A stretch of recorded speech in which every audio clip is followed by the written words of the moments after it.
In your lifetime, it's very likely that you will have moved from house to house in a different part of the city, maybe another state.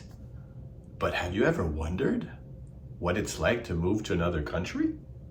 Well, you're in luck. I sat down with my friend Patricia and she told us all about it. Let's go watch it. So, Patricia, tell me, apparently, you did go to school in other countries. And could you tell us about that experience? When was the first time, where you went, and how it felt? Yeah, so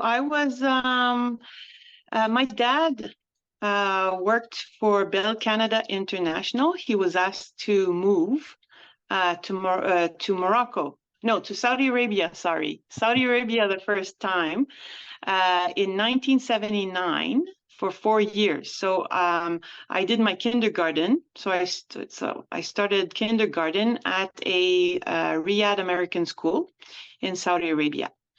Then we came back to Canada for 4 years, and he was asked again to move to Saudi Arabia, this time in 1987 for 1 year, Okay. where I didn't actually go to the same school. My parents decided to send me to Lycée Français of Riyadh. So that was another experience. And then we moved to Morocco a year after for another 4 years, where I went to the Rabat American School for 4 years. So I did my 6th grade to my 9th grade in English. Aha, yes. And if we go back to Saudi Arabia, now you're from Quebec, so you're used to winter, lots of snow. How was it to actually spend your time in a country where snow doesn't even exist and the snowbanks are actually dunes? How's that? That was awesome in my memory. I was as blonde as, I don't know, I was like bleached because we spent the days in the pool in chlorine. So my hair was actually bleach, almost green. And it was 50 degrees year long. Wow. And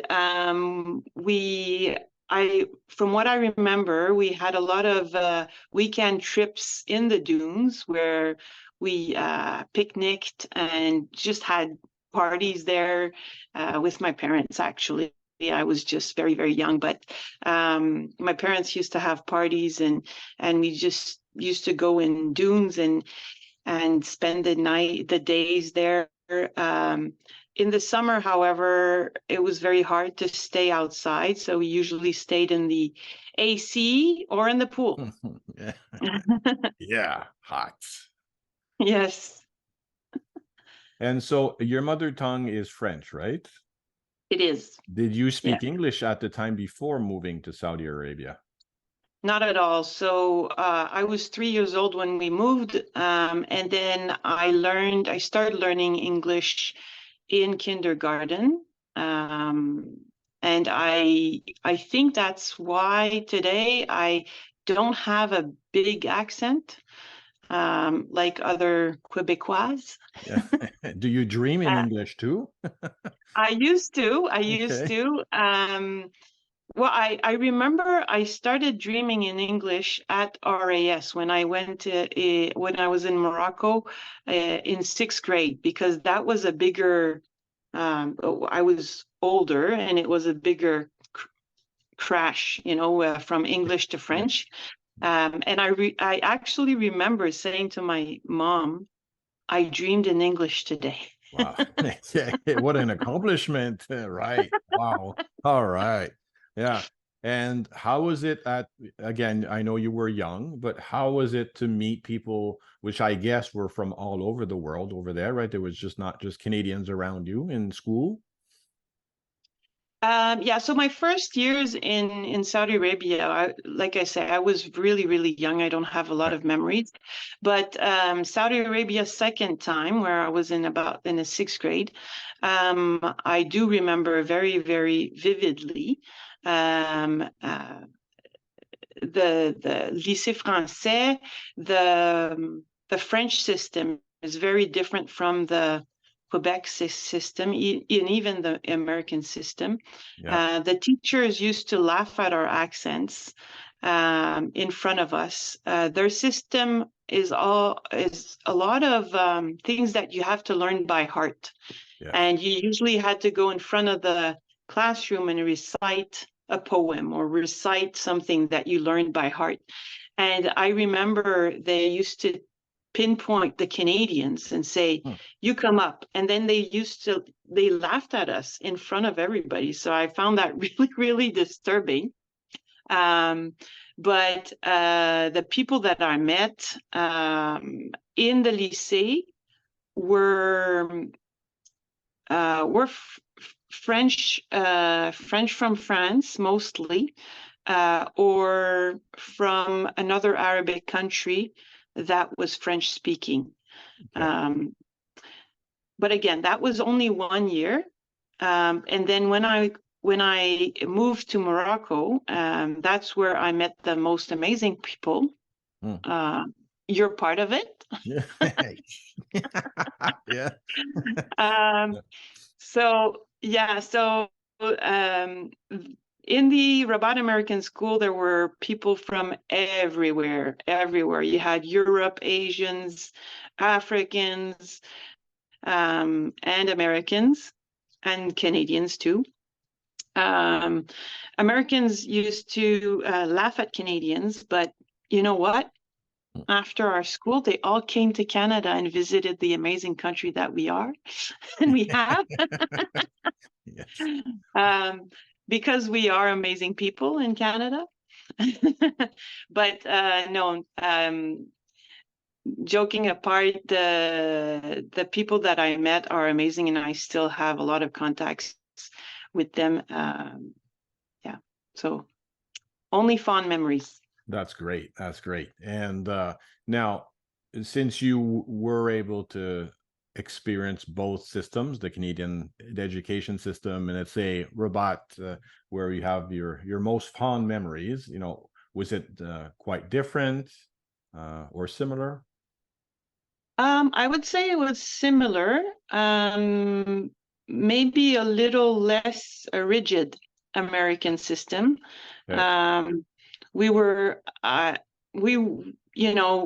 We had the opportunity to get bonus points at every exam. Yes. So we had very good grades. Yes, we like that. Hey. And we like that. We don't have that in the Canadian system. So what I remember is a math exam, I got 100% plus bonus points. So Hey. I had like 105%. And my dad kept on saying, how can you get 105% on a math exam? That was a little weird, but no, but I think the way that we learned was fun. And I think I think that's why it was easy. The teachers were fun, the environment was fun.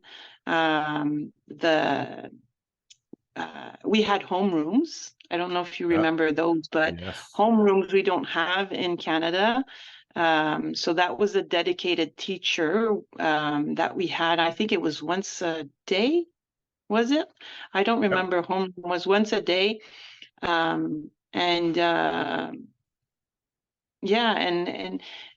and that's where you could talk to your colleagues, your peers. You could ask any questions you wanted to the teacher. I remember our lockers were outside too. That was That's amazing. quite We a don't change, have right? that. Yeah. Yes. Can't have that in the snow over here for sure. No. So, the classrooms were in little bungalows, and we used to switch bungalows and go to our lockers outside. So that was cool. Yeah.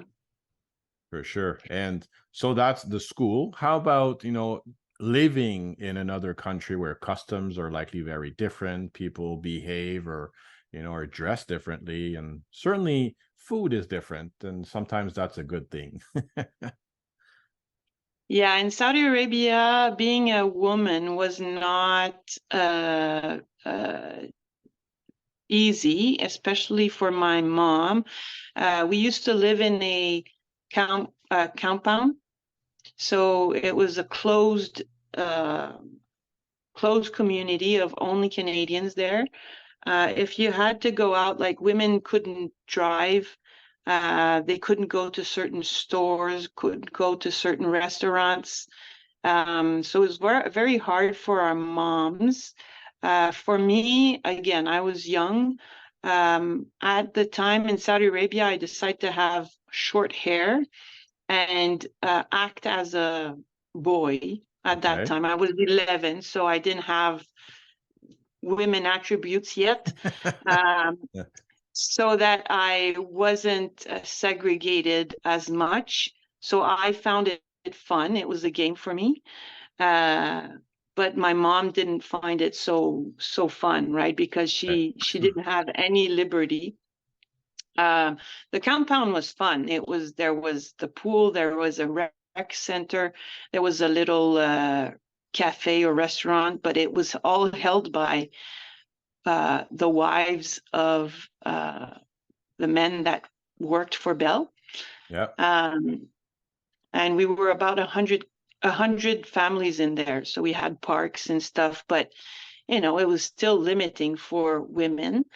The food in Saudi Arabia was the best. It was mostly Lebanese food. So I remember us going out for out of the compound. So we had to wait for my dad to come home. He would drive us. Um, and we had shawarmas and Ah, shish taouk. yes. That was amazing. Yes. Uh, It was the best food.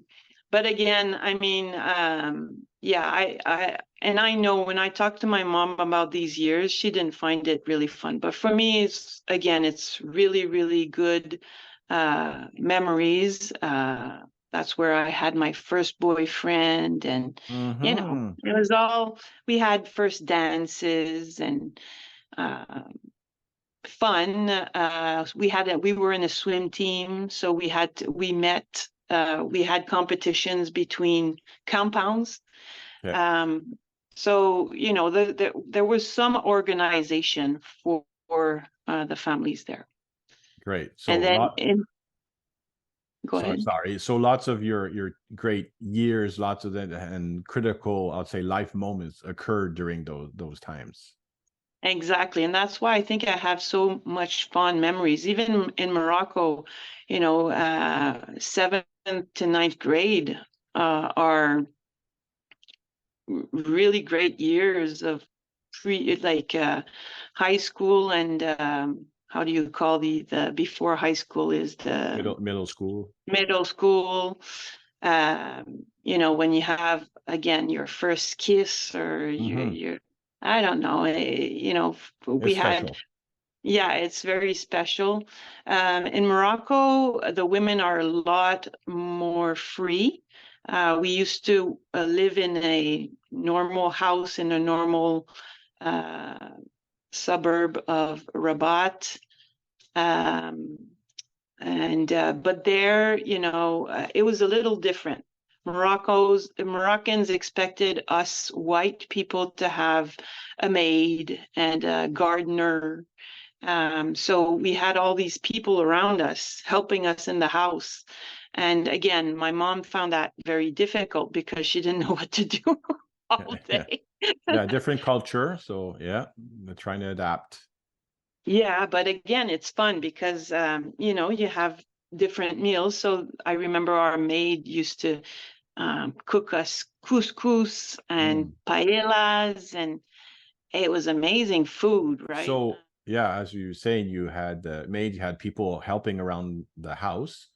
When you came back to Canada, I guess these people did not follow you home. No, unfortunately, they didn't. So you had to do food yourself and clean yourself and get Yeah. back to our uh, our way of doing things over here. But actually, when I came back, I gained a lot of weight. I don't know Okay. for you Yeah, we moved because of less. huh? We moved probably a lot less. We moved less, but also like the chocolate tastes different here. Yeah. Dunkin' Hines, American food. Yeah. Because in Morocco, it was, all bio without having the name of it.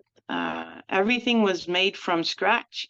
And then you came here and, everything was pre-made, or I don't know.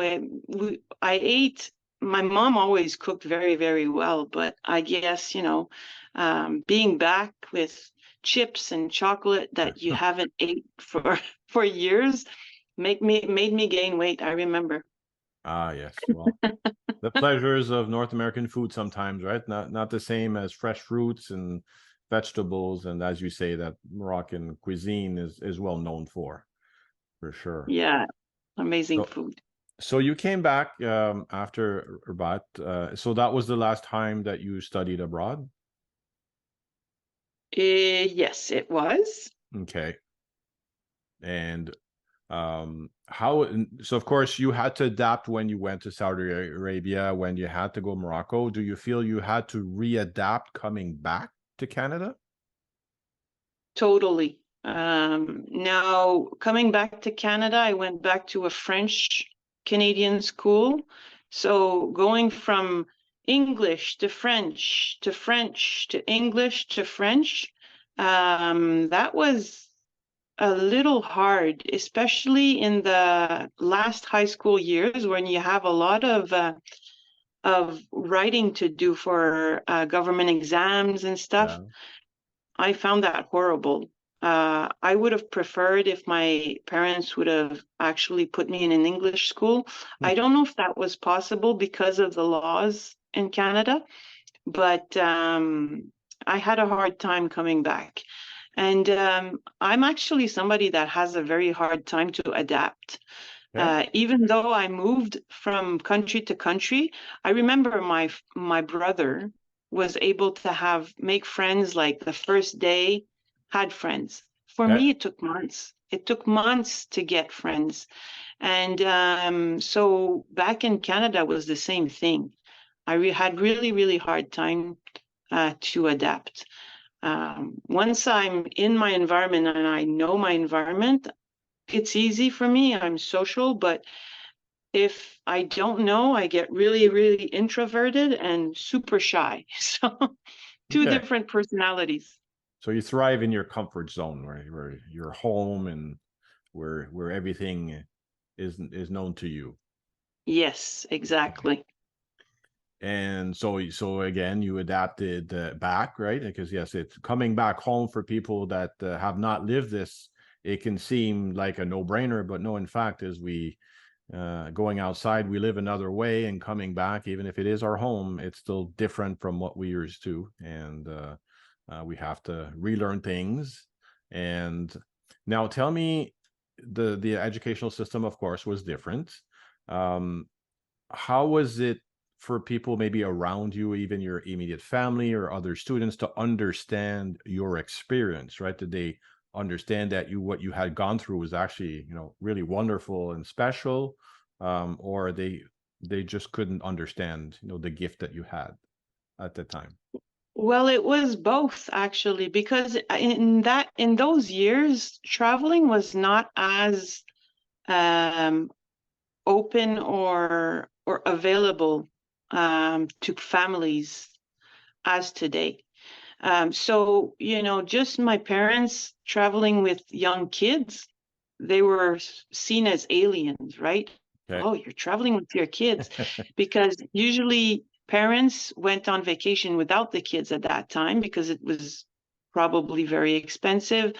And, children wouldn't have, I don't know, I'm assuming things, but um, so it so the friends that I made, usually it was an icebreaker for me to say, hey, I lived out, abroad, So it was an icebreaker for me to let them know and know me and what I've been through. A lot asked me questions, and they were Okay. like, "Oh, I didn't even think there was life outside of my little world, right?" Yeah, yeah. um they didn't they didn't see that. Like, they're like, "Oh, so while I was doing this, you were there and you were doing that." And it was a very surprising for them to see that there's life outside. um so I think most people really thought of my experience as great Okay. experience. And but I don't know today if we would have the same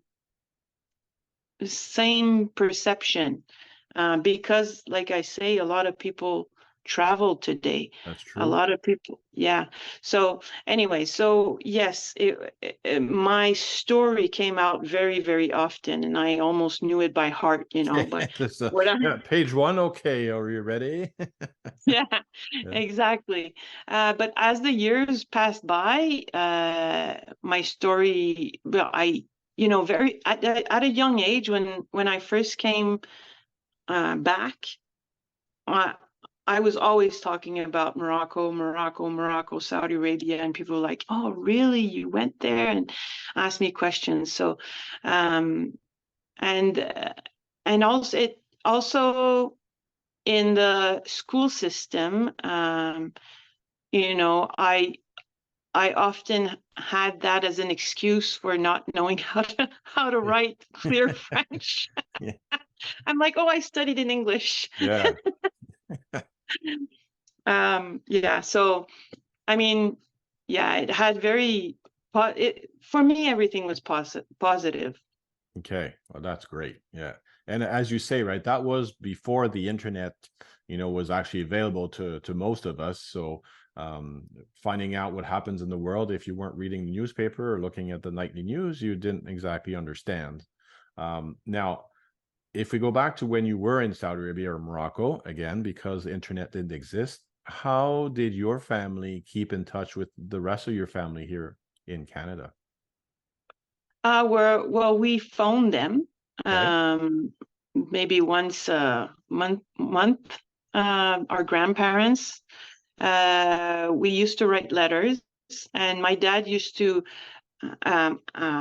make that a mandatory homework for us to Okay. write, because we were in French to our grandparents.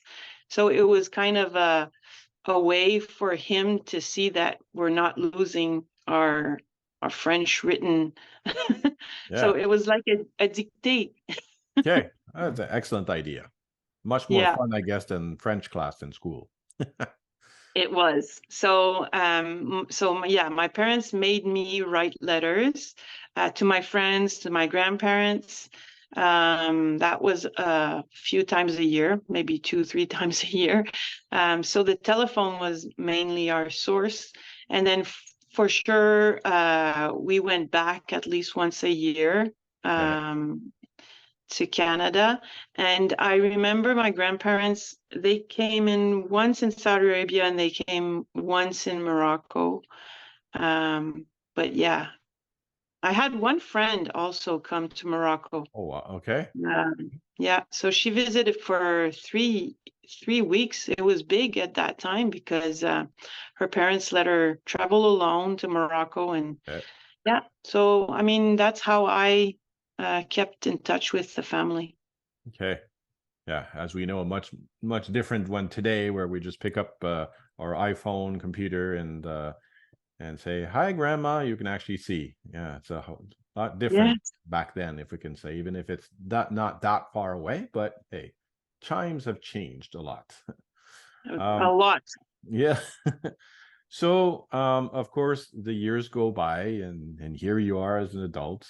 Um, what do you think that this experience through, going to school and actually living abroad has brought to your life, or how you see things, how you interact with people, different places and different cultures, learnings that you've gotten from this whole experience?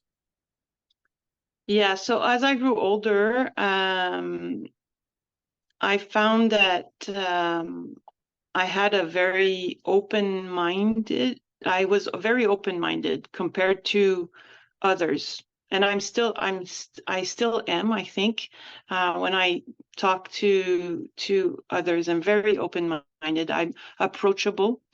I'm sociable.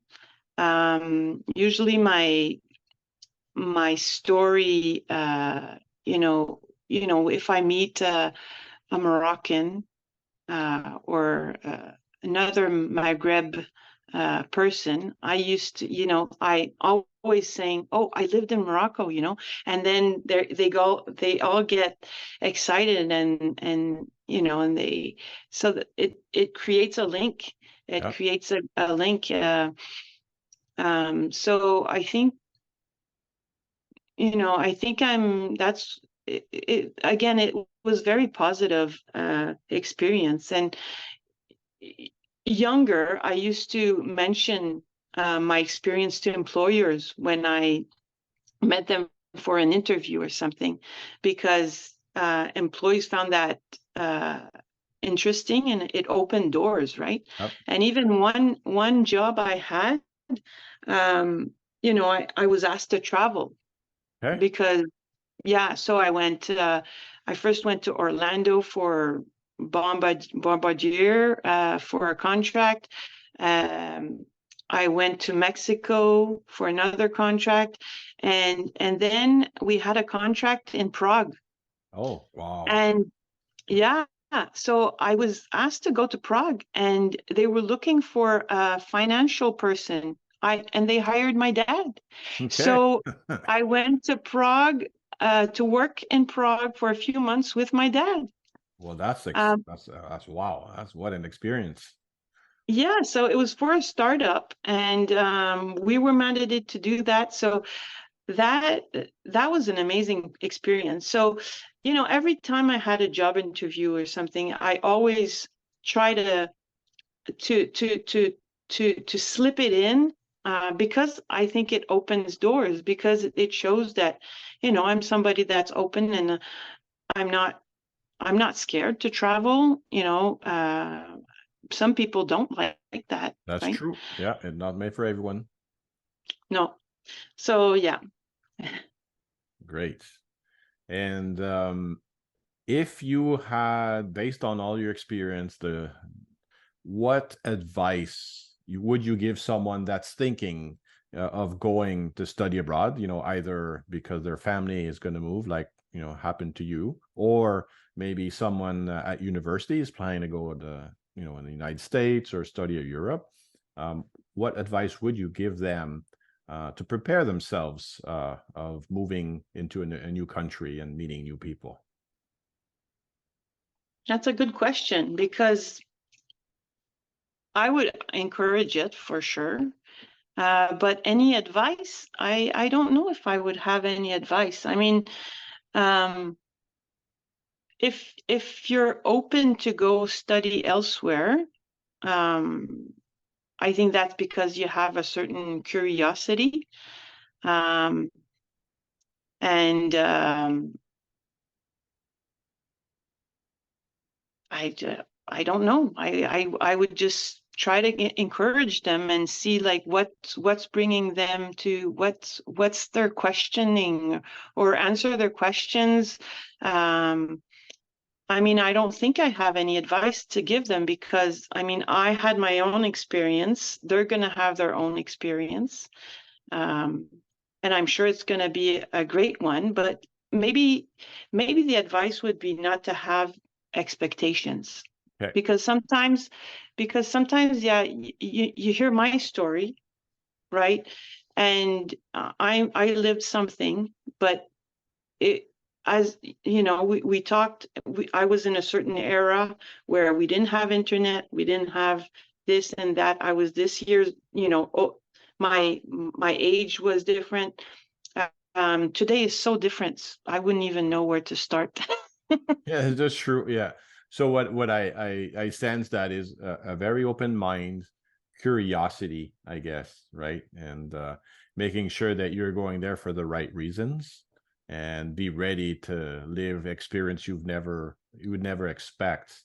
And from what I'm hearing again with your story is it brings a lot new experience of life, how to meet people, and respect. I think that with everything going on in the world, when you've traveled and you've met these people yourself, you don't depend on someone else trying to influence your view. You've been there, you understand why certain cultures do certain things, and even understand why, you know, our own countries think certain ways. And if we encourage people to travel and meet, and thank you for the internet. That certainly is going to help for sure. Yeah, and maybe also not to think that it's going to be easy, Okay. because it's going to be challenging, and there's going to be adaptation. Like my story, I remember all positive, but I also remember, like I told you earlier, that I had a lot of difficulty adapting. These months, these first few months or days, you know, you're there and you don't know, like everything's so big, everything's so different. Let yourself some time to adapt. And I think, but it might be hard at first, but it's going to get easier. And when you think about it, you only think about the positives. Yeah, for sure, for sure. And would you even go so far to encourage your own kids or family members to live that experience? Oh yeah, if I had the chance to go with my kids at a younger age, I would have gone. I think I gave that same uh, um, how do you say, the same enthusiasm of traveling to my daughter. I think my daughter has a lot of plans ahead, and she's been traveling a lot on her own and with us. And I think it's in her plans to stay abroad. So I would encourage that too. And if she does go and she has grandkids, I'll follow. Okay, yeah, for sure, right? Yes, I'll be right over. Just let me take a plane and I'll be there in 5 hours or something. Yeah, exactly. Great. Well, Patricia, I mean, this was a wonderful story. I really appreciate you taking the time and share with everyone. And looking forward to learning what the other new adventures may lie ahead for you. Thank you very much. Thank you, Jean-François. Pleasure talking to you. Bye-bye. Bye.